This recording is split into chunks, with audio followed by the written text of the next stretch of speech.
Podcast.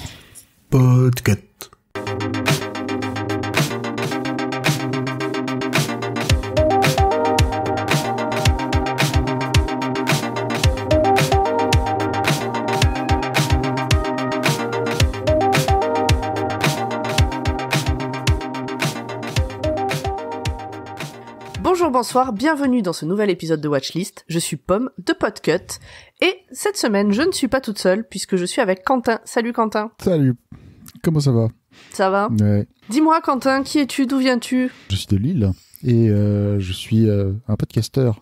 Étonnamment, c'est bizarre, il n'y en a jamais dans cette émission de podcasteur.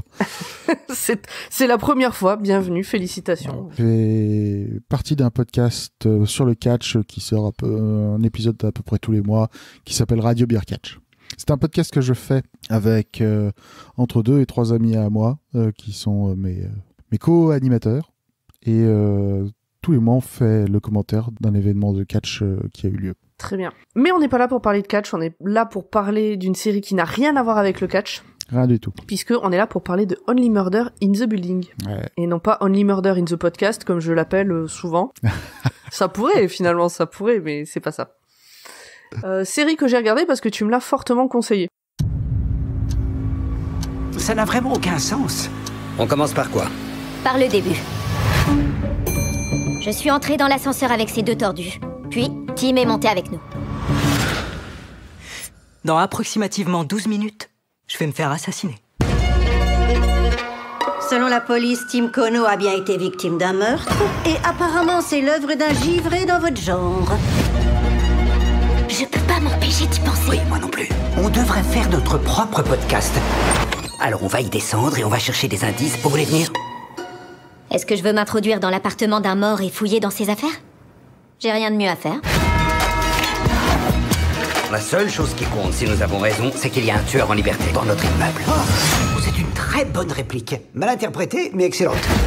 Je crois qu'on a mis le doigt sur quelque chose. Et c'est quoi ça? Des photos de nos voisins prises sur le vif. Pourquoi ce sont toutes des selfies? Pour que je ne sois pas soupçonné. Qu'est-ce que j'ai chaud, on est forcé de faire ça dans un placard. L'acoustique est bien meilleure ici et croyez-moi, il vous faut de l'acoustique. Je vais tomber dans les pommes. Il y a de grandes chances pour que l'assassin soit la légende de la musique, Sting.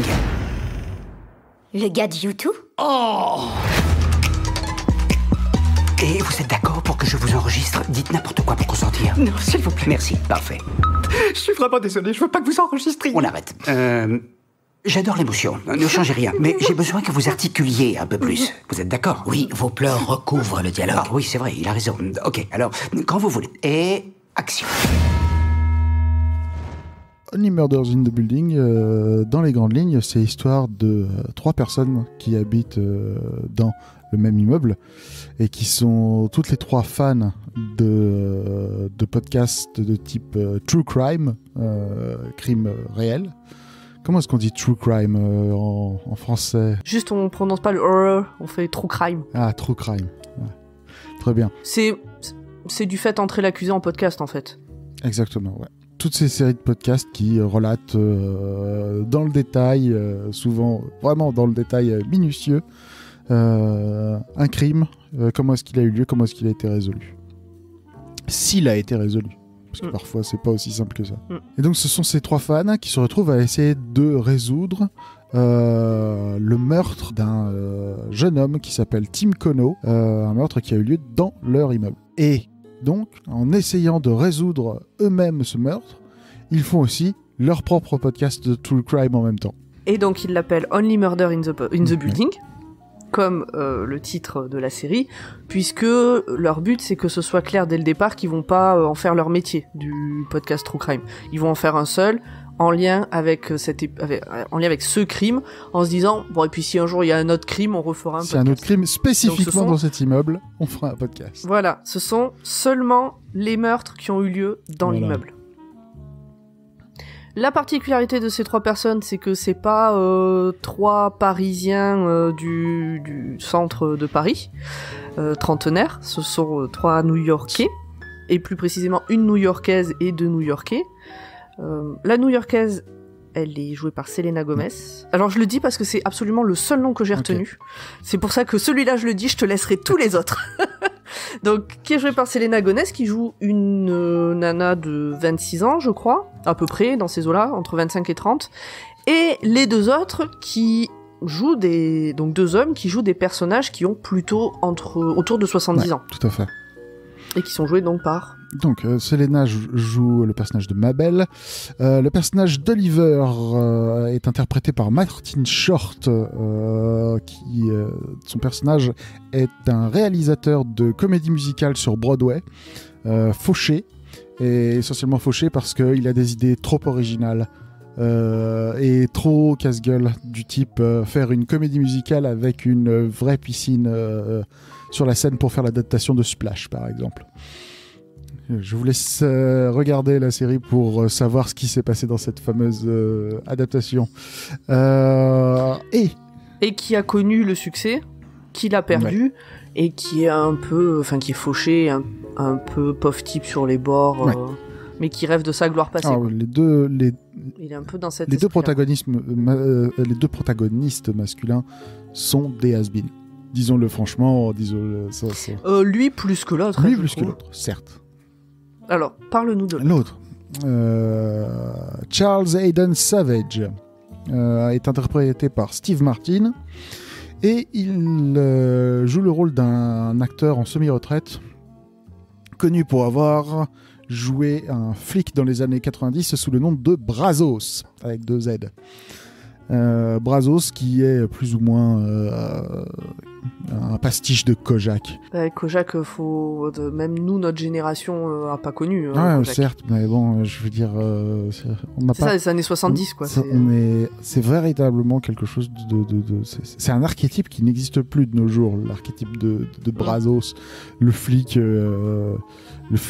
quasi solitaire avec un gimmick pourri.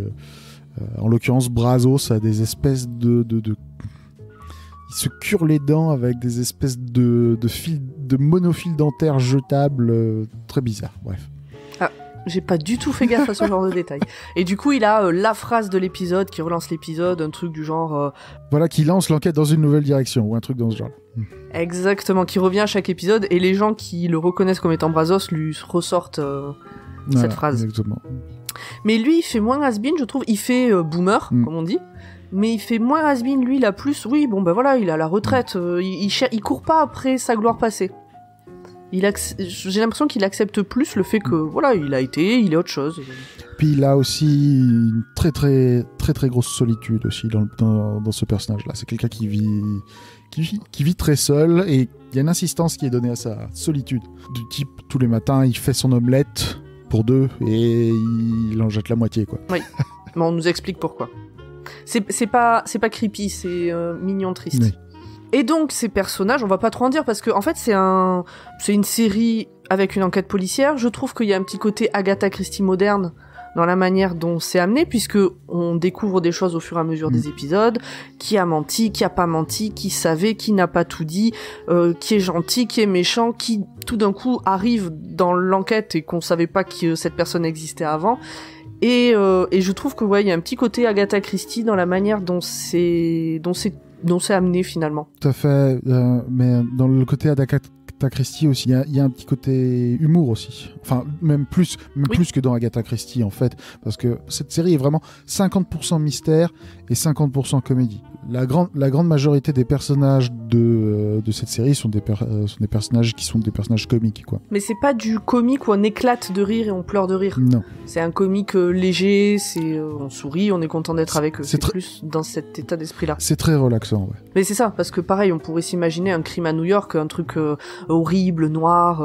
On parle d'un gars qui est retrouvé mort parce que a priori il se serait suicidé en se faisant exploser le caisson. C'est pas très rigolo en soi, mais bon voilà, c'est le côté un peu ridicule et paumé de ces 3 personnages, parce que Mabel aussi, elle a un côté paumé et ridicule sur certains aspects, rend le truc léger. C'est vrai que le côté solitaire en fait est un côté qui s'applique aux 3 personnages principaux en fait, effectivement. Oui, on peut se dire que c'est pour ça qu'ils se rencontrent. Et puis il y a, moi ce que j'ai bien aimé aussi, c'est le côté rencontre des générations. Plusieurs fois, il y a les 2 vieux qui parlent. Alors les 2 vieux, oui, bon, ils ont 70 ans, on peut dire les 2 vieux, ne vous vexez pas. S'il vous plaît, c'est affectueux quand je le dis. Si vous avez plus de 70 ans et que vous nous écoutez. Parfois, ils parlent entre eux de trucs que Mabel, elle est paumée parce qu'elle a pas la référence. Et puis de l'autre côté, Mabel, c'est une fille de 100 ans. Et pareil, elle leur apprend... Par exemple, à un moment donné, elle explique qu'elle a appris à Brazos, donc son nom c'est... C'est Charles. C'est Charles, voilà. Elle apprend à Charles à commander sur Deliveroo, et en échange, il lui a appris à crocheter une serrure. Puis ils essayent aussi, les deux vieux, de reprendre le vocabulaire que Mabel peut utiliser, qui... Alors je l'ai regardé en anglais sous-titré, qui saute au sous-titrage. Il y a des choix qui ont été faits qui sont dommages. Par exemple, il y a une scène qui spoil pas du tout, c'est vraiment... Il y a une scène où Mabel, elle dit en anglais que... Alors je vais pas le dire en anglais, mais elle dit que il faut qu'elle trouve une personne random. Oui. Et donc, il y a un des deux vieux qui regarde l'autre en disant random, ça veut dire... Et le deuxième qui dit oui, c'est bon, j'ai compris. Et en fait, ça a été sous-titré par Quidam, qui est plus un mot du coup qui serait utilisé par les deux vieux que par Mabel. Et sur des points comme ça, on perd un peu la blague. Parce qu'il n'y a pas de raison que ces personnes de 70 ans ne savent pas ce que veut dire Kidam. Non, effectivement. Alors que random, c'est plus moderne. Oui, et puis, bon. Alors, c'est pas quelque chose qui est ultra courant, mais sur les réseaux sociaux en France, t'as des Français qui utilisent le mot de rando. Et puis voilà, quoi. C'est assez courant. Ouais, une personne random. Moi, j'ai été prise aussi... Alors, il y a le côté léger, tu disais, il y a le côté mystérieux. Moi, j'ai été vraiment prise par l'enquête. Par l'envie d'essayer de trouver des indices, de me dire « Ah, mais c'est peut-être machin, c'est peut-être bidule. » Moi, je me suis vraiment laissé porter dans ce truc-là, et jusqu'au bout. C'est pour ça aussi que ça me fait penser à Agatha Christie. Alors, contrairement à certains mystères de ce genre, où on essaie de trouver qui a commis le crime, parfois, ce genre de mystère te donne tous les éléments pour résoudre le crime. Pas vraiment dans cette série. Cette série te fait des surprises. Par contre, elle te donne toujours suffisamment pour te donner la sensation que tout n'a pas été révélé. Oui. J'aime beaucoup le rythme de la série. C'est une série qui termine beaucoup de ses épisodes avec un cliffhanger, mais c'est jamais un cliffhanger outrancier, c'est juste quelque chose de relativement élégant, avec juste histoire de relever un petit peu la tension très légèrement avant de mettre fin à l'épisode. J'ai beaucoup aimé. C'est une série où, malgré ce cliffhanger, tu peux enchaîner le deuxième épisode ou l'épisode suivant sans problème, et en même temps tu peux attendre demain. Ça a joué sur le côté un peu relaxant et apaisant de la série. C'est-à-dire, j'ai eu envie de la regarder rapidement, mais j'ai pas passé une nuit blanche à la regarder. En me disant, faut que je sache absolument. Et voilà, c'était un peu une petite respiration par rapport à d'autres séries. Ouais. Alors, au niveau des personnages, donc il y a les trois dont on vient de parler. Il y a aussi des personnages plus secondaires. Tout l'immeuble est habité par des voisins, des voisins bien clichés et souvent plus insupportables les uns que les autres, avec quelques exceptions. Mais c'est fait aussi de telle manière que, au départ, tout l'immeuble peut potentiellement être le coupable. Tout à fait. Et ça aussi, ça ramène à certains Agatha Christie où tout l'immeuble est potentiellement le coupable. D'ailleurs, peut-être que c'est tout l'immeuble le coupable.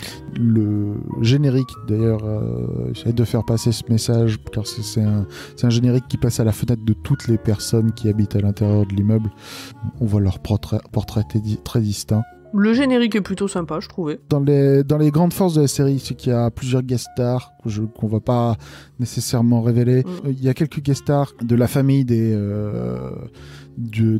Saturday Night Live, disons-le tout simplement, parce que Steve Martin et je crois que Martin Short aussi sont des comiques qui sont issus du Saturday Night Live. Oui, c'est le cas aussi pour Martin Short. Et donc il y a des guest stars qui viennent de ce groupe de comiques américains aussi. Le casting est aux petits oignons. Toutes les interprétations sont délicieuses.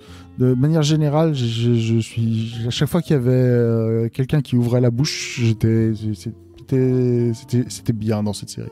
Je sais pas comment décrire ça. C'est juste, tout est juste. C'est une série qui est extrêmement agréable. Tout est juste. Oui. Et dans ces rares moments de maladresse, ça passe quand même. Je saurais même pas en donner des moments de maladresse. Moi, je les ai oubliés. Je sais que j'en ai ressenti à un moment, mais je saurais plus te dire exactement. Ah ouais parce que je suis quelqu'un qui est très attaché au rythme à l'intérieur d'une fiction, et que si un rythme est cassé ou non naturel, parfois je tic. Mais là, même dans les moments où j'ai senti que c'était le cas, ça disparaissait aussitôt de ma tête, quoi. Bon, en plus, il y a que 10 épisodes et ils font 30 minutes chacun, donc c'est pas non plus une série avec 25 épisodes de 45 minutes. Du coup, ça pardonne plus quand le rythme est pas exactement le bon. Alors, sans en dire trop, Moi, j'ai particulièrement aimé l'épisode numéro 7. Ah ouais, quel épisode. Je veux pas en dire plus, ça serait pas un spoil d'en parler, mais j'ai été tellement ravie de le découvrir sans savoir que ça allait arriver, ça, que je veux pas en dire plus. En fait, je veux pas dire pourquoi il est particulièrement bien, mais il est particulièrement bien. C'est dans le choix de la réalisation et dans le choix de la mise en scène qu'il est particulièrement savoureux. Une grande partie de l'épisode est filmée d'une manière différente de ce qui est fait dans le reste de la série. Ou dans le reste du cinéma en général. Et c'est très très bien fait. Voyez la série, au moins jusqu'à l'épisode 7, pour qu'on puisse en discuter. Il y aura une saison 2. Il y aura une saison 2. C'est évident. Avec, ça a été annoncé, il y a même des castings... Il y a même des castings provisoires qui ont été annoncés. Du type, il y a Michael Rapaport qui a été annoncé comme acteur, et surtout il y a Cara Delevingne. Je sais jamais comment prononcer le nom de famille de Cara Delevingne. Tu vois qui c'est, Cara Delevingne? Je vois, parce que pareil, je sais le lire, mais pas le prononcer son nom. Donc elle sera dans la saison 2. Voilà. Ok, je suis partagée sur cette saison 2, parce que la première était un tel bonbon que j'ai peur du deuxième bonbon, tu vois. Est-ce que ça suffisait pas?